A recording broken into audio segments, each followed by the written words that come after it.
आदरणीय उपाध्यक्ष जी, प्लीज। आदरणीय उपाध्यक्ष जी, आज जो सदन में प्रस्ताव आया है, मैं उसके समर्थन में खड़ा हुआ हूँ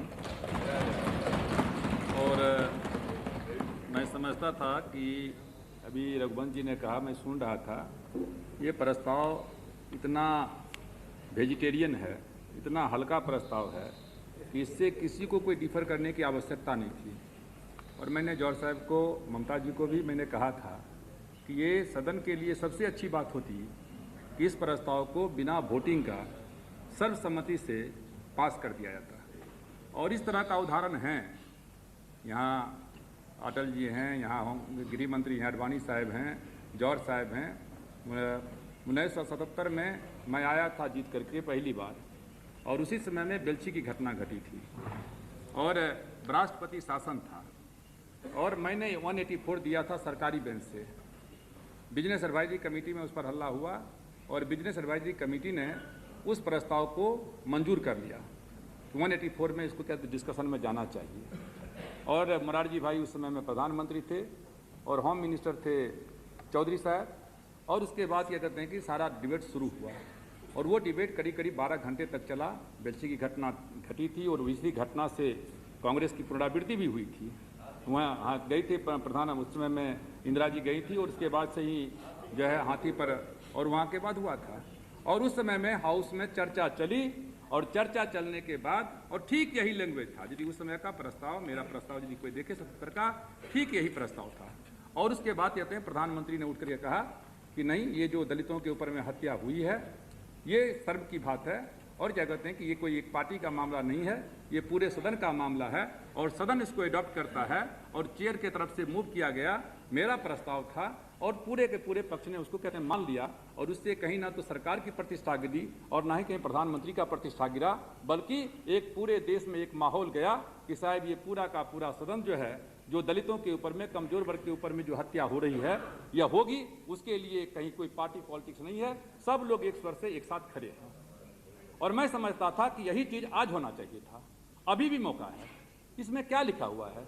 इसमें लिखा है कि यह सभा देश के विभिन्न भागों में जो ओरिजिनल है, वह क्या संशोधन आया, मैं उसकी बात नहीं कर रहा हूं। यह सभा देश के विभिन्न भागों में, विशेष रूप से गुजरात में अल्पसंख्यक समुदाय की सुरक्षा निश्चित करने में प्रशासन की असफलता पर अपनी गहरी चिंता व्यक्त करती है। कहीं उसमें केंद्र सरकार का नाम नहीं है। एडमिनिस्ट्रेशन का फेल्यूर सब कोई कह रहे हैं। ममता जी ने अभी बोला, वो तो इससे भी ज्यादा आगे बढ़ गई कि स्टेट स्पॉन्सर्ड है। गृह मंत्री जी गए थे, उन्होंने कहा कि ये सरकार, ये यहाँ का प्रशासन आशा के अनुरूप काम नहीं कर रहा है। प्रधानमंत्री गए, प्रधानमंत्री रोने लग गए और रोते रोते उन्होंने कहा दिया कि मैं किस मुंह से जाऊंगा बाहर में, और यहाँ का राज धर्म का पालन होना चाहिए।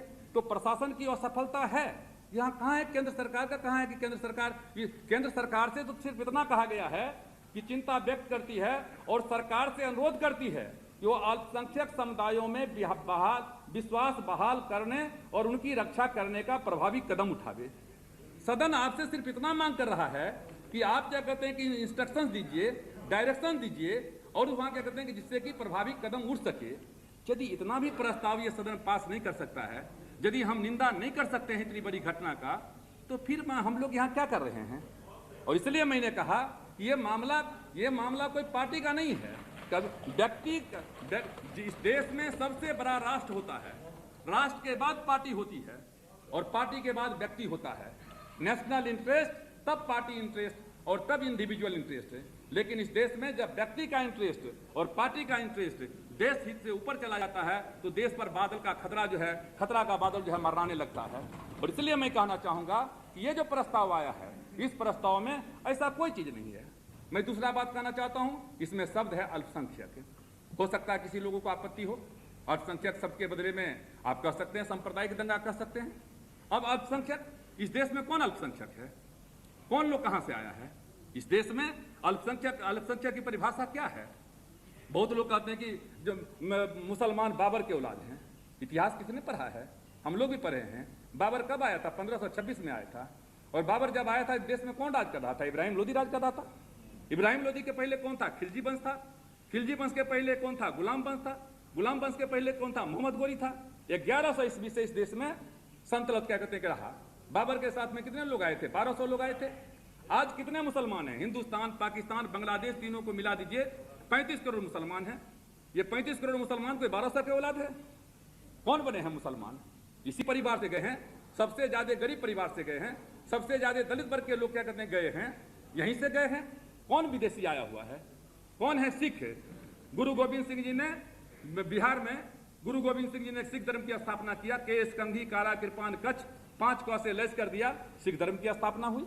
कौन है? यह बूटा सिंह जी हैं, दलित वर्ग से गए हुए हैं। कोई जाट से जाट सिख गए हुए हैं। सारे लोग यहीं के हैं। कौन लोग हैं? कहते हैं कि जितने आदिवासी हैं सारे के सारे आदिवासी क्रिश्चियन हैं। उसमें से अधिकांश या हिंदू हैं या क्रिश्चियन हैं। ये सारे के सारे कहाँ हैं? ट्राइबल लोग हैं। कौन लोग हैं? बुद्धिस्ट। कोई जापानी के लोग हैं। बाबा साहब अम्बेडकर के साथ में 10 लाख लोगों ने बौद्ध धर्म को स्वीकार किया था। ये सब के सब दलित हैं। बुद्धम शरणम गच्छामि, धम्मम शरणम गच्छामि, संगम शरणम गच्छामि। तो कौन किसके? ये जो बार बार अकलियत, हिंदू मुसलमान, ये कौन लोग हैं? कोई बाहर से आए हुए हैं, विदेशी तो नहीं है। ये देश का चौहद्दी है। हमने कभी देश के चौहद्दी को देखा है? ये कौन है? नॉर्थ ईस्ट, मणिपुर, मिजोरम, मेघालय, नागालैंड, ये त्रिपुरा, ये सारा का सारा आसाम से उधर चले जाइए, वहाँ क्रिश्चियन लोग रहते हैं। चले जाइए इधर पंजाब में चले जाइए, यहाँ सिख लोग, वहाँ बॉर्डर इलाका है, वहाँ सिख रहते हैं। कश्मीर जो हमारा बॉर्डर का इलाका है, वहाँ मुसलमान रहता है। लेह और लद्दाख जो हमारा बॉर्डर का इलाका है, वहाँ बुद्धिस्ट रहता है। घर कितना भी हम मजबूत बना लें, लेकिन बाउंड्री हमारा कमजोर रहेगा तो चोर को तो घुसने का हमेशा खतरा रहता है। ये हमारा जो चारों तरफ से बाउंड्री है, यहाँ अल्पसंख्यक समुदाय के कहते हैं कि लोग हैं। और आज हम ऐसा काम कर रहे हैं कि हम हर घर में एक एक्सट्रीमिस्ट पैदा करना चाहते हैं। लोग मारे जा रहे हैं, चाहे हिंदू मारे जाएं या मुसलमान मारे जाएं। जिसके घर का 5-5 आदमी, हम लोग पार्लियामेंट में बहुत क्या कहते हैं भाषण दे रहे हैं, लेकिन जिसके घर का आदमी मारा जाता है उसको पता चलता है कि दुख दर्द क्या है। और रामविलास पासवान ने झेला है। 1984 की घटना का सब याद दिला रहे हैं। उस समय में हम लोग 84 के उस समय में 12 नंबर राजेंद्र प्रसाद रोड में क्या कहते हैं कि हम रहते थे। और प्रधानमंत्री जी उसी रास्ते से सवेरे सवेरे टहलने के लिए भी घूमते, उसी रास्ते से जाते रहते थे। और 1984 का जब दंगा हुआ तो एक सिख को बचाने में मेरा पूरा का पूरा घर जलाया गया था। कर्पूरी ठाकुर से लेकर के हम सब लोग उसी में थे। किस तरीके से हम लोग बचे थे वो हम लोग जानते हैं। बाबरी मस्जिद की घटना घटी थी तो हमारा घर जलाया गया था। हम दलित वर्ग में पैदा लिए हैं, लेकिन हम लोगों ने हमेशा से इंसानियत के लिए, मंडल कमीशन का मामला आया था, पिछड़ी जाति के जितने नेता बनते हैं, बुखर नेता बनते हैं, किन्हीं का पता नहीं था उस समय में। और पार्लियामेंट में उस समय में 80 से लेकर के और 85 तक में यही रामविलास पासवान था कि मंडल कमीशन के लिए खूटा गाड़ करके क्या कहते हैं कि यहाँ लड़ने का काम किया था। और जब हमारे पास में मंत्रालय आया, जब कल्याण मंत्रालय आया, तो किसी को मालूम नहीं था कि मंडल कमीशन का सिफारिश क्या है।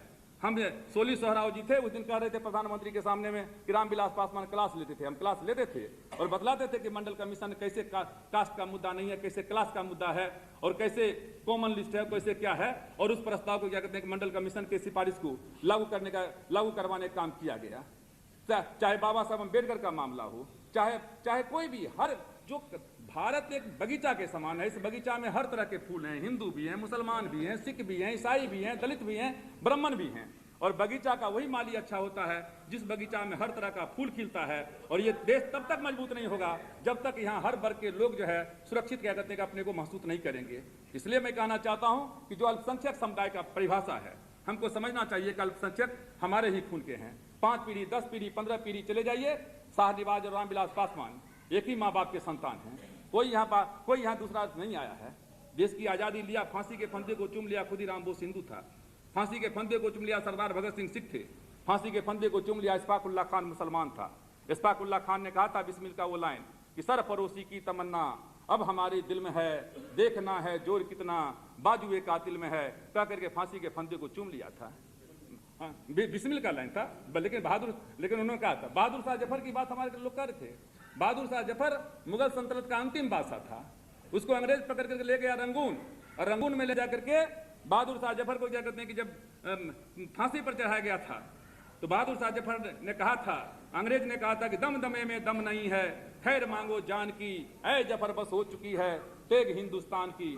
तो बहादुर शाह जफर ने कहा था अंग्रेज से कि हिंदियों में बू रहेगी जब तलक ईमान की, तख्त लंदन तक चलेगी तेग हिंदुस्तान की, और बहादुर शाह जफर को वहीं दफना दिया गया। जो हमारे साथी कह रहे थे कि जो गज, ममता जी कह रही थी कि जो गज जमीन मिला न जफर कुएं यार में, कहा मैं कितना बदनसीब हूं कि हमको अपनी मातृभूमि में 2 गज जमीन नहीं मिला। हम यदि उस दृष्टि से देखें अपने भाई को, यदि हम हिंदू की दृष्टि से देखेंगे तो मुसलमान दूसरा नजर आएगा, यदि मुसलमान की नजर से देखेंगे तो हिंदू दूसरा नजर आएगा। लेकिन यदि हम ये देखें कि ये हमारा खून है, एक ही परिवार के हैं, तो कहीं कोई दूसरा नजर नहीं आता है। एक दूसरे के लिए परिवार में जब आदमी होता है तो परिवार में कभी ये नहीं देखा जाता है कि छोटा बच्चा दूध क्यों पी रहा है। जो गरीब आदमी होता है, जो कमजोर होता है परिवार में, उसके लिए सब व्यवस्था की जाती है और देश तब मजबूत होता है। आज हमको इस बात का खुशी है कि गोधरा की घटना हो या चाहे गुजरात की घटना हो, जितने लड़ने वाले हैं, क्या कितने मुसलमान सड़क पर निकल रहे हैं, सारे के सारे हिंदू निकल रहे हैं, चाहे वो प्रेस के लोग हों चाहे दूसरे लोग हों, हर लोग उसमें हिंदू का शिरकत क्या कहते हैं कि ज्यादा है। ये नहीं है कि कोई हम लोग यहाँ बैठ करके हो सकता है हिंदू मुसलमान का पॉलिटिक्स करते हों, लेकिन जो लोग अलग अलग विभिन्न संगठन के हैं, जिनको कोई राजनीति से मतलब नहीं है, वो क्या कर रहा है। इसलिए मैं आपसे कहना चाहता हूं कि सर कि ये जो है इसमें हम लोगों को देखने की आवश्यकता है। और मैं आपसे समय का अभाव है, मैं जानता हूं कि समय काफी क्या कहते हैं कि हो गए हैं। गुजरात की जो घटना है, मैं नहीं समझता हूं कि ये सिर्फ गुजरात की घटना रह गई है और सब लोगों ने वहां विफलता के कहते कि मांग किया है और उसमें सरकार को गंभीरतापूर्वक लेना चाहिए था। और स्वयं प्रधानमंत्री जी जब गए थे वहां, गुजरात गए थे, देश का प्रधानमंत्री, पार्लियामेंट्री डेमोक्रेसी है, हम इस बात को मान करके चलते हैं। पार्लियामेंट्री डेमोक्रेसी में प्रधानमंत्री का जो होता है, प्रधानमंत्री जो है एक जगह पर स्विच बल्ब होता है। स्विच बल्ब यदि 10 जगह पर कर दीजिएगा तो एक स्विच बल्ब को ऑन करेगा, दूसरा ऑफ करेगा। हमेशा स्विच बल्ब, पावर का स्विच बल्ब एक रहता है। प्रधानमंत्री जब गए थे वहां और प्रधानमंत्री ने जब कहा वहां, तो लोगों को वहां विश्वास जगी कि शायद वहां क्या कहते हैं कि वहां कुछ न कुछ होगा। लेकिन उसके बाद जब कुछ नहीं हुआ तो लोगों को क्या कहते हैं उसमें निराशा जरूर हाथ लगी है। और मैं चाहता हूं कि जो सदन की भावना है, जो एलाइड पार्टी की भावना है, जो सब लोगों की भावना है, उसका आदर क्या कहते हैं किया जाना चाहिए। तर्क वितर्क से तर्क दिया जा सकता है, तर्क पक्ष में भी दिया जा सकता है, तर्क विपक्ष में भी दिया जा सकता है। वोट की राजनीति है, प्रधानमंत्री का स्वयं का लाइन है कि लाशों के ढेर पर क्या कहते हैं कि राजनीति कभी नहीं होती है और ना होनी भी नहीं चाहिए। इसलिए मैं आपसे फिर आग्रह करूंगा, अपील करूंगा, ये प्रस्ताव जो है बहुत ही क्या कहते हैं कि सादा प्रस्ताव है और इस प्रस्ताव को सदन के हर लोगों को एडॉप्ट करना चाहिए, वहां नेतृत्व का परिवर्तन करके। और हम चाहते हैं कि हमारी मांग है कि पार्लियामेंट का एक डेलीगेशन नहीं कि लीडर जो हो, अपोजिशन का लीडर हो और चले जाए और एक बार अपना जाकर के 2 घंटा 4 घंटा रोड पर घूम करके चले आए।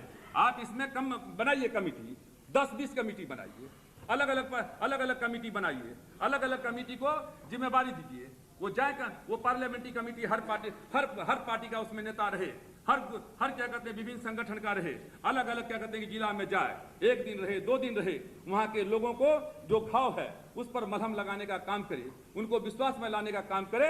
और उसके बाद देखिए कि एक नया माहौल क्या कहते हैं कि देश में कहते हैं क्रिएट होगा, नया एक माहौल बनेगा। नहीं तो सिर्फ हम ये मान करके चलेंगे ये तो गुजरात का मामला है, ये क्या कहते हैं कि एक पार्टी का मामला है, इसका देश से कोई मतलब नहीं है, इसका हमको कहना नहीं चाहिए। हमने हमने इस्तीफा दिया तो मैंने बहुत बड़ा क्रांतिकारी कदम नहीं उठाया, या ना कहीं मान लो हमको हमारी कोई नियत थी कि हम सरकार को डीस्टेबलाइज करें या कुछ करें। लेकिन मुझको इस बात का संतोष है कि मैं कल से इस्तीफा दिया हूं, जितना देश से नहीं टेलीफोन आ रहा है उतना विदेश से टेलीफोन आ रहा है कि साहब क्या कहते हैं कि ये क्या कहना अच्छा काम हुआ है। और क्यों आ रहा है? इसलिए आ रहा है कि लोगों के मन में कहीं ना कहीं कहते हैं कि इस बात का दर्द है कि वहां जो विदेश में लोग रह रहे हैं, आज हम यहाँ अल्पसंख्यक कहते हैं, मुसलमान अल्पसंख्यक है, और विदेश में कौन अल्पसंख्यक है? विदेश में तो हिंदू अल्पसंख्यक है। वहां यदि मानते हैं दूसरे रिलीजन के लोग कहना शुरू करें कि यही नारा हम यहाँ लगाएंगे कि कौन बहुमत में है, कौन अल्पसंख्यक है, तो हमारे यहाँ तो पहचानना मुश्किल हो जाता है कि गोरा कौन आदमी किस जात का है, किस धर्म का है। दाढ़ी बढ़ा लिया तो हमको मुसलमान भी लोग समझ सकता है, किसी को सिख भी समझ सकता है। लेकिन विदेश में तो वो भी नहीं है, विदेश में तो सीधे रंग भेद के कारण से समझ जाएगा कि ये हिंदुस्तानी है।